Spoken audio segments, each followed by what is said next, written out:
अस्सलाम वालेकुम नाज़रीन, उम्मीद है आप सब खैरियत से होंगे और आप देख रहे हैं हयाउल इस्लाम यूट्यूब चैनल। आज की वीडियो में हम बात करेंगे कि ऐसी दुआ के बारे में जो कुरानी दुआ है, उसको पढ़ने से क्या फ़ायदा होगा और उसको कितनी बार पढ़ना है और कब पढ़ना है।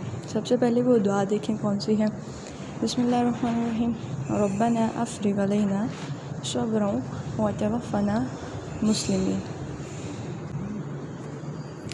इस दुआ के पढ़ने से क्या होगा कि आपका हौसला हमेशा बुलंद रहेगा। जिन लोगों को ये परेशानी होती है कि उनको बहुत जल्दी डिस्करेज हो जाते हैं, मोटिवेशन नहीं होती है तो और सब्र नहीं होता है किसी भी चीज़ के लिए, हर चीज़ जल्दी हासिल करनी होती है, तो वो लोग इस दुआ को ज़रूर पढ़ें। दुनिया में भी इसका फ़ायदा और आखिरत में भी फ़ायदा है। कुरानी दुआ पढ़ने का फ़ायदा तो होगा ही।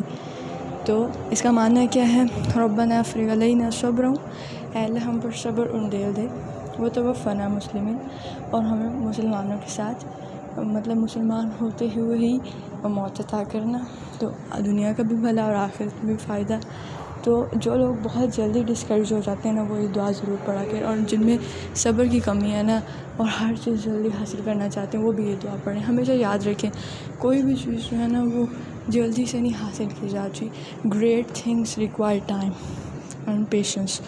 तो ये दुआ आप पढ़ते रहें, इंशाल्लाह आपको बहुत फ़ायदा होगा। उम्मीद है आप लोगों को वीडियो अच्छी लगी होगी। इंशाल्लाह हम नेक्स्ट वीडियो में मिलेंगे। अपना बहुत सारा ख्याल करें। अस्सलाम वालेकुम।